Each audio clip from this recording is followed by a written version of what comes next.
আসসালামু আলাইকুম, সবাইকে স্বাগতম। প্রিয় শিক্ষার্থী বন্ধুরা, আজকে আমি যে হিসাব বিজ্ঞান প্রথম পত্র সম্পর্কিত ষষ্ঠ অধ্যায় রিলেটেড এই এসএসসি বোর্ড পরীক্ষা, বিশেষ করে 2018 সালে যে রাজশাহী, কুমিল্লা, চট্টগ্রাম, বরিশাল বোর্ডে যে প্রশ্নটি এসেছিল, ওই সৃজনশীল প্রশ্নটি সঠিক সমাধানের চেষ্টা করব। ষষ্ঠ অধ্যায় সম্পর্কিত ফার্স্ট পার্টের এসএসসি যাই সমাধানের চেষ্টা করি। সমাধানের জন্য তোমাদের সাথে আছি আমি মোহাম্মদ সিরাজুল ইসলাম। চলো শুরু করা যাক। প্রথমে প্রশ্নটা দেখে নিই, যে প্রশ্নটা উপস্থাপন করলাম। প্রশ্ন কি বলা আছে লক্ষ্য করি। এখানে ছোট্ট একটি রেওয়া মিল সংক্রান্ত তথ্য দেওয়া আছে। প্রাপ্য হিসাব দেওয়া আছে ৭৫,০০০, অনাদায়ী পাওনা দেওয়া আছে ৫,০০০। এটি লিখিত। অনাদায়ী পাওনা সঞ্চিতি এই ১ তারিখের উদ্বৃত্ত, এটি কিছু সমাপনী অনাদায়ী পাওনা সঞ্চিতি বোঝায়। সরি, এটা সমাপনী, হ্যাঁ, গত বছরের তো, সেই জন্য সমাপনী বা পুরাতন বোঝায় এটা। এইখানে অলিখিত অনাদায়ী পাওনার পরিমাণ দেওয়া আছে ৪,০০০, আর প্রাপ্য হিসাবের উপর 10% অনাদায়ী পাওনা সঞ্চিতি ধরতে হবে। নতুন অনাদায়ী পাওনা সঞ্চিতি পরিমাণ নির্ণয় করতে বলছে। এই যে রাজশাহী, কুমিল্লা, চট্টগ্রাম, বরিশাল বোর্ড 2018 সালের যে প্রশ্নের আলোকে ক নম্বরে বলেছে নতুন অনাদায়ী পাওনা সঞ্চিতির পরিমাণ নির্ণয় করো। নতুন অনাদায়ী পাওনা সঞ্চিতির পরিমাণ নির্ণয় করতে হলে এই যে প্রাপ্য হিসাবের উপর 10% হিসাব করে যেটা হয়, সেটা হচ্ছে নতুন অনাদায়ী পাওনা সঞ্চিতি। কিন্তু একটা কথা আছে, প্রাপ্য হিসাবটা আছে ৭৫,০০০। এই ৭৫,০০০ থেকে এই যে অলিখিত অনাদায়ী পাওনা যে ৪,০০০, ওটা বিয়োগ হবে। বিয়োগ হয়ে যা থাকবে তার উপরে ৫% হিসাব করতে হবে, এই 10% হিসাব করতে হবে। যাই আমি ক নম্বরের সমাধানে এইভাবে করে দেখাচ্ছি। যে আমি এখানে সমাধান করে দেখাচ্ছি, উপরের উদ্দীপকটা নিয়ে এসে রাখলাম। প্রথমে এই যে প্রাপ্য হিসাব ৭৫,০০০ আছে, এখান থেকে ৪,০০০ বিয়োগ করে প্রাপ্য হিসাব কত থাকে সেটাকে নির্ণয় করব। মানে প্রাপ্য হিসাব লিখলাম, এর সাথে বাদ অলিখিত অনাদায়ী পাওনা। এই যে অলিখিত অনাদায়ী পাওনা নিচেরটা, অনাদায়ী পাওনা উপরে একটা আছে ৫,০০০, ওটা কিন্তু লিখিত, ওইটা প্রাপ্য হিসাব থেকে বাদ যাবে না। বিয়োগ হবে এই যে অলিখিত যে ৪,০০০, ওইটা বিয়োগ হবে। বিয়োগ হয়ে যেতে থাকে ৭১,০০০ টাকা। এই ৭১,০০০ টাকার উপরে 10% হিসাব করতে হবে। ৭১,০০০ টাকা লিখে আমরা ডাবল দাগ দিয়ে দিতে পারি। এবার অনাদায়ী পাওনা সঞ্চিতি নতুনটা যদি বের করতে চাই, এই যে ৭১,০০০ হলো, প্রাপ্য হিসাব থেকে অলিখিত অনাদায়ী পাওনা বিয়োগ করে যে ৭১,০০০ হলো, এইটির উপরে 10%। এই যে ৭১,০০০ ইন্টু এই 10% প্রশ্ন দেওয়া ছিল। ৭১,০০০ উপরে 10% হিসাব করে আমরা পাবো সম্ভবত ৭,১০০।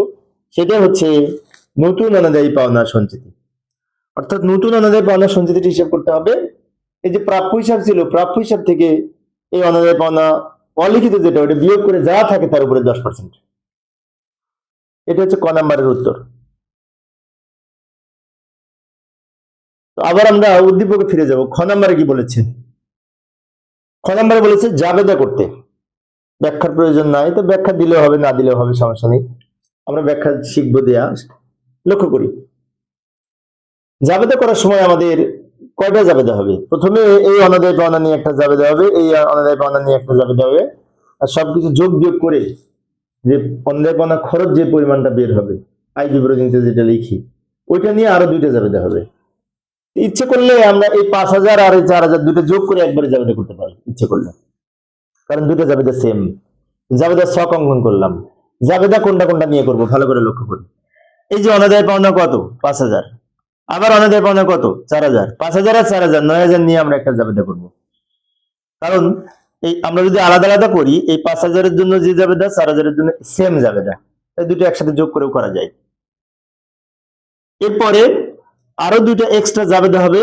এই যে অনাদায়ী পাওনা অঙ্কের মধ্যে ছিল এই ৪,০০০ আর ৫,০০০ যোগ করে ৯,০০০, তার সাথে নতুন অনাদায়ী পাওনা সঞ্চিতি ৭,১০০ যোগ, আর এই পুরাতনটা বিয়োগ, পুরাতন ৮,০০০ বিয়োগ, যোগ বিয়োগ করে পাবো কত? ৮,১০০। এইটা নিয়ে দুইটা জাবেদা হবে। ভালো করে লক্ষ্য করি, জাবেদা কটা হবে? জাবেদা হবে মূলত এখানে তিনটা জাবেদা করবো। অনাদায়ী পাওনা নিয়ে একটা, আর অনাদায়ী পাওনা সঞ্চিতি যোগ বিয়োগ করে যে টাকাটা বের হয়েছে অনাদায়ী পাওনা খরচ, ওইটা নিয়ে আরো দুইটা, ওর তিনটা জাবেদা করলে হবে। যাই, তারিখ লিখবো 2017 ডিসেম্বর 31। এখন এই যে অনাদায়ী পাওনা অবলোপন করতে হবে, আর অনাদায়ী পাওনা অবলোপনের জাবেদা হচ্ছে অনাদায়ী পাওনার সঞ্চিতি ডেবিট হবে, কারণ অনাদায়ী পাওনার সঞ্চিতি থেকে অনাদায়ী পাওনা খরচটা অবলোপন করা হয়, সেই জন্য অনাদায়ী পাওনা সঞ্চিতি ডেবিট। আর এটা আবার প্রাপ্য হিসাব থেকে বিয়োগ হয়, তাই প্রাপ্য হিসাব ক্রেডিট। তাহলে অনাদায়ী পাওনার জন্য এই ৫,০০০ টাকার জন্য জাবেদা হচ্ছে অনাদায়ী পাওনা সঞ্চিতি ডেবিট, প্রাপ্য হিসাব ক্রেডিট। আবার এই যে 4,000 টাকা অনাদায় পাওনা, এটার জন্য জাবেদা হচ্ছে অনাদায় পাওনা সঞ্চিতি ডেবিট, প্রাপ্য হিসাব ক্রেডিট, সেম জাবেদা এই দুইটা টাকার জন্য। সেজন্য এই 5,000 আর 4,000 দুইটা যোগ করে একবারে 9,000 আমরা লিখে দিতে পারি, 9,000 লিখে দিতে পারি। আচ্ছা, প্রথম জাবেদাটা হলো অনাদায়ী পাওনা নিয়ে জাবেদা করলাম, প্রথম জাবেদাটা। এবার পরবর্তী আরো দুইটা জাবেদা হবে, সেই দুইটা জাবেদার টাকা সেম হবে। সেম হবে মানে কি, এই যে 8,100 টাকা যে যোগ বিয়োগ করে পেয়েছি অনাদায়ী পাওনা খরচ, ওইটা নিয়ে জাবেদা করব, তারিখ লিখে অনাদায়ী পাওনা খরচ হিসাব ডেবিট আর অনাদায়ী পাওনা সঞ্চিতি হিসাব ক্রেডিট। এটা অ্যাকচুয়ালি অনাদায়ী পাওনা সঞ্চিতির ধার্যের যাবে, অনাদায়ী পাওনা সঞ্চিতি, নতুন অনাদায়ী পাওনা সঞ্চিতি বা অতিরিক্ত অনাদায়ী পাওনা সঞ্চিতি ধার্যের জাবেদা। অনাদায়ী পাওনা খরচ ডেবিট, অনাদায়ী পাওনা সঞ্চিতি ক্রেডিট। টাকা লিখবো কত, তাই না? টাকা লিখবো এই যে এই টাকাটা যেটা যোগ বিয়োগ করে পেয়েছি 8,100। এরপরে এই সেম টাকা নিয়ে আরেকটা জাবেদা হবে। এখন আরেকটা জাবেদা কেন করব?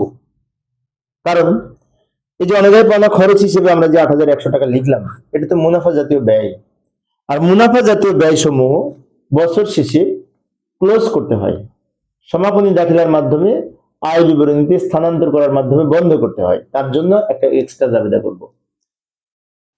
তাহলে এই ক্ষেত্রে আয় বিবরণী হিসাব ডেবিট হবে, আর এই অনাদায়ী পাওনা খরচ হিসাব ক্রেডিট হবে। অর্থাৎ অনাদায়ী পাওনা খরচকে আয় বিবরণীতে স্থানান্তর করা হলো, সেম টাকা হবে, একই টাকা। আমি আবারও বলছি, লক্ষ্য করি, অনাদায়ী পাওনা, দুই অনাদায়ী পাওনা নিয়ে আমরা একটা জাবেদা করেছি, দুইটা করলেও হতো, দুইটা যদি করতাম তো সেম এরকম দুইটা জাবেদা হতো। আচ্ছা, আর এই যে যোগ বিয়োগ করে যে টাকাটা পেয়েছি, অনাদায়ী পাওনা যোগ নতুন অনাদায়ী পাওনা সঞ্চিতি বাদ পুরাতন অনাদায়ী পাওনা সঞ্চিতি, এটা যোগ বিয়োগ করে যে টাকাটা পেয়েছি ওটা নিয়ে দুইটা জাবেদা হবে। প্রথমটি হবে অনাদায়ী পাওনা খরচ ডেবিট, অনাদায়ী পাওনা সঞ্চিতি ক্রেডিট। পরেরটি হবে আয় বিবরণী ডেবিট, অনাদায়ী পাওনা খরচ ক্রেডিট।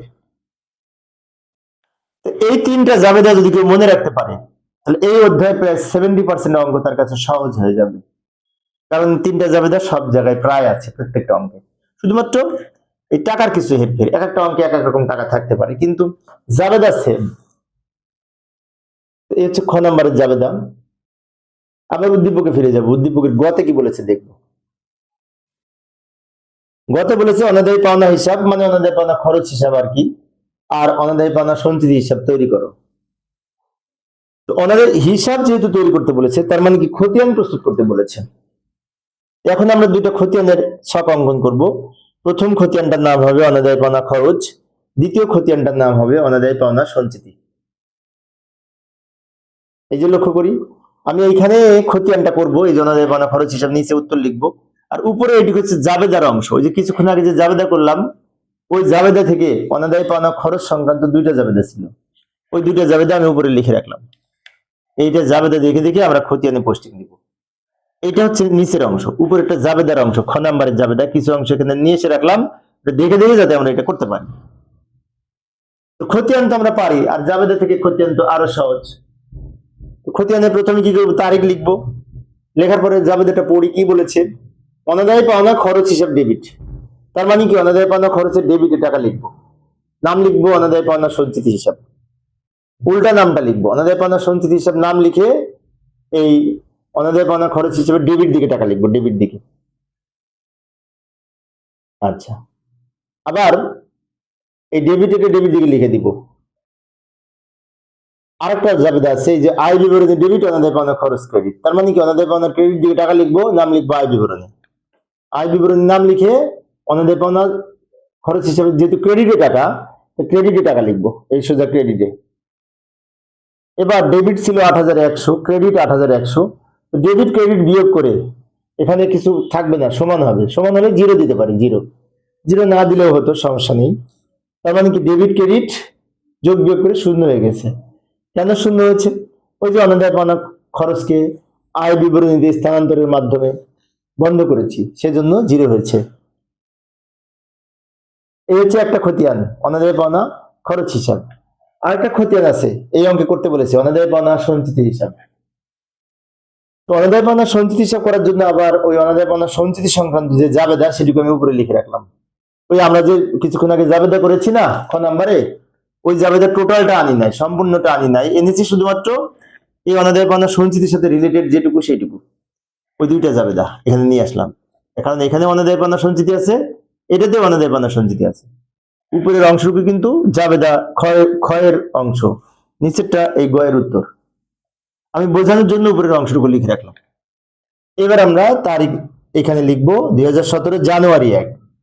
এখন এই অনাদায় পাওনা সঞ্চিতি হিসাব মূলত এই জাবেদা দেখে আমরা তৈরি করব, কিন্তু তার আগে ব্যালেন্স বিডি বলে অনাদায় পাওনা সঞ্চিতির একটা সমাপনী পুরাতন উদ্বৃত্ত ছিল, প্রারম্ভিক জের ছিল, মানে পুরাতন। প্রারম্ভিকটা কিন্তু পুরাতন।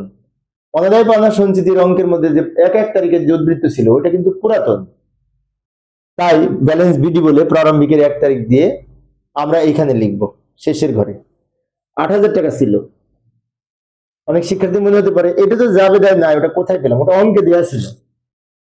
আমরা যে 2018 সালে প্রশ্ন করতেছি এটা তোমাদের বইতেও আছে, দেখো অঙ্কের মধ্যে এই 8,000 টাকা দেওয়া ছিল, আমরা ক্রেডিট দিকে লিখে দিলাম। এখন অনেক শিক্ষার্থীর মনে হতে পারে অঙ্কের মধ্যে দেওয়া ছিল লিখলাম, এটা বুঝলাম, ঠিক আছে, কিন্তু ক্রেডিটে লিখলাম কেন? কারণটি হচ্ছে অনাদায় পাওনা সঞ্চিতির স্বাভাবিক জের ক্রেডিট। আমরা যখন ট্রায়াল ব্যালেন্স বা রেয়ামিল প্রস্তুত করার সময় অনাদায় পাওনা সঞ্চিতির রেয়ামিলের ক্রেডিট দিকে লিখি। তো যেহেতু অনাদায় পাওনা সঞ্চিতির স্বাভাবিক জের ক্রেডিট, তাই ব্যালেন্স বিডি বলে ক্রেডিট দিকে লিখবো। এরপরে বাকি অংশটুকু জাবেদা থেকে তুলব। প্রথম জাবেদাটা পড়ি, অনাদায় পাওনা সঞ্চিতি ডেবিট, প্রাপ্য হিসাব ক্রেডিট। তারিখ লিখে নাম লিখবো অনাদায় পাওনা, নাম লিখবো প্রাপ্য হিসাব।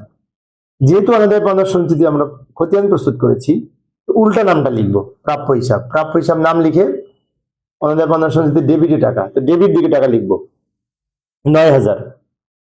এখন এখানে ক্রেডিটে আছে 8,000, ডেবিটে হলো 9,000। তো ডেবিট ক্রেডিট কাটাকাটি করে ডেবিট বড় 1,000 টাকা, ওই 1,000 টাকা ডেবিট দিকে লিখবো। কারণ ডেবিট ক্রেডিট বিয়োগ করে ডেবিট বড়, তাই ডেবিট দিকে লিখলাম। আরো একটা জাবেদা আছে, সেখানে অনাদায় পাওনা সঞ্চিতি ক্রেডিট আছে। লক্ষ্য করি, এই যে অনাদায় পাওনা খরচ ডেবিট, অনাদায় পাওনা সঞ্চিতি ক্রেডিট। এইটাও যেহেতু অনাদায় পাওনা সঞ্চিতি ক্রেডিট দিকে টাকা, নাম লিখবো ডেবিটেরটা। এই অনাদায় পাওনা খরচ হিসাব নাম লিখে ক্রেডিট দিকে টাকা লিখবো 8,100, ক্রেডিট দিকে। এখন এইখানে ডেবিটে ছিল 1,000, আবার ক্রেডিটে আসলো 8,100। তাহলে ডেবিট থেকে ক্রেডিট বিয়োগ করে দুইটার পার্থক্য 7,100। 7,100 ক্রেডিট বড়, ক্রেডিট দিকে লিখবো। আবার বলছি, লক্ষ্য করি, এখানে ডেবিটে ছিল 1,000, ক্রেডিটে হলো 8,100। তো দুইটা বিয়োগ করে 7,100 হয়। 7,100 ক্রেডিট বড়, ক্রেডিট দিকে লিখবো। এইভাবে আমরা এই অনাদায় পাওনা হিসাব, অনাদায় পাওনা সঞ্চিতি হিসাব, জাবেদা প্রস্তুত করতে পারি, বিশেষ করে এই অনাদায় পাওনা সঞ্চিতি সংক্রান্ত অঙ্কের ক্ষেত্রে। প্রিয় শিক্ষার্থী বন্ধুরা, এই ছিল এই একটি অঙ্কের সমাধান। আমি শিক্ষার্থীদের অনুরোধে একটা একটা অঙ্ক করে অঙ্ক সমাধান করার চেষ্টা করি। কিছু শিক্ষার্থী আমাকে অনুরোধ করেছিল এই অঙ্কটি সমাধানের জন্য, তা আমি সমাধান করে দিলাম। তো তোমাদের মধ্যে আমার সামনে যারা অঙ্ক দেখতেছো, ক্লাসটা দেখতেছো, তাদের এটা আমি তুলে নেওয়ার সুযোগ দিচ্ছি। তুলে নাও, তোমরা এটা তুলে নাও, এরপরে আরেকটা আমি সমাধান করাবো।